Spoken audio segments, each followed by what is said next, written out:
Hi, my name is Tatiana Lee. I am a senior and a criminal justice major at Westchester University. This is video reflection number 2 about my experience at Yes Philly, which is the alternative high school in Philadelphia for students aged 16 to 21 that have been kicked out or pushed out or dropped out of Philadelphia public schools. This is video reflection number 2. This will be about my experience on May 23rd and May 25th. So this week, Mr. Moore had us practicing two of the most important elements of this video, youth-led media production, which is going to be interviewing and researching. So on the 23rd, Mr. Moore had the Westchester University students pair up with one of the Yes Philly students and just practice some basic interviewing techniques. He gave us a piece of paper with some really important guidelines about interviewing skills, and then he encouraged us to already have a goal in mind, right? When you go into the interview, you should already know what the outcome is going to be. So that was really successful. It was a really fun activity. It was another way for us to engage with the students from Yes Philly and for them to engage with us. And then on May the 25th, we were in the computer lab and we pretty much finalized our groups this week. So the groups are set in stone and these are the projects that we're going to be working on. So Mr. Moore had the students find 3 sources each that represented their topic.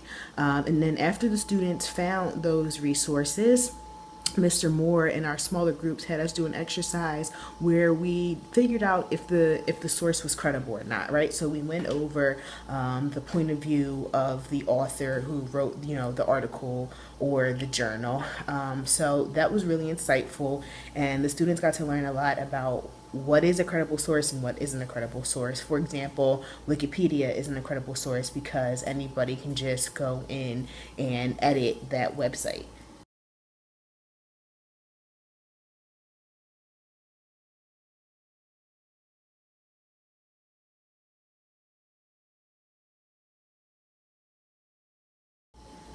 So going over interviewing and researching techniques was actually a very informative and transformative learning experience for me, because when thinking about poverty and underfunded urban areas or urban schools where a lot of these students have been either kicked out or dropped out from, they don't learn the proper way to do research. They don't know how to properly conduct an interview. So these were skills that were very new to some of the students. They were really interested in seeing the kind of research that we as Westchester students do. So I actually introduced one of the students to a database that we use at Westchester called EBSCOhost, and also another one that I generally use for my research at Westchester was JSTOR. So these were databases that these students had never even heard about. These students did not know what peer-reviewed journal articles meant. They didn't even know how to properly, research the topic that we had decided on.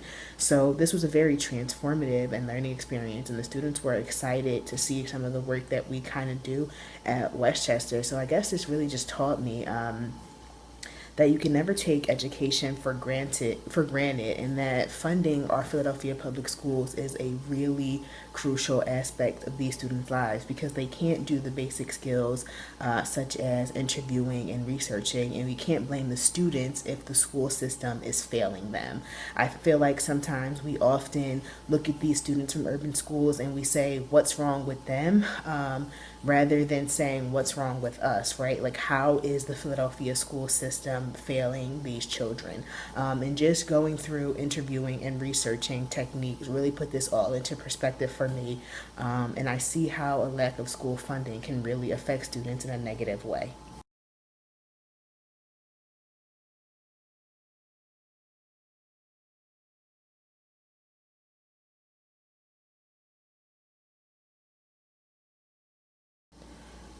So, what I learned from this whole experience is that we need to look at urban youth from an asset base rather than a deficit base. And like I mentioned before, that simply means turning the finger and pointing it at ourselves and figure out how are we failing the urban youth in urban school settings, because a lot of times, like I said, we always want to say, you know, those students are lazy, they don't care about their education, when in fact the funding is lacking, and they aren't being taught the necessary tools to survive that they should be being taught.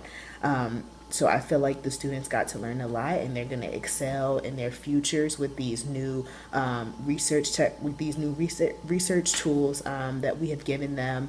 A lot of the students are talking about going to college, and these are skills that they're going to need to hone to be successful in the future. So I know for me, it served as an eye opener and just reminding myself that these urban youth, they really need help. And that the urban youth aren't the problem. It's the government, the lack of funding, the lack of support that these students from these urban areas get. Because students that are coming from the suburban areas where taxes fund their schools, they know these skills, right? And then you have urban schools where they have to rely on government funding, and oftentimes when the government is going to make cuts, they often make it to school budgets in urban areas. So just looking at the difference in how education is treated in a suburban versus a urban setting, and that is really putting the students of color at a disadvantage from these urban areas.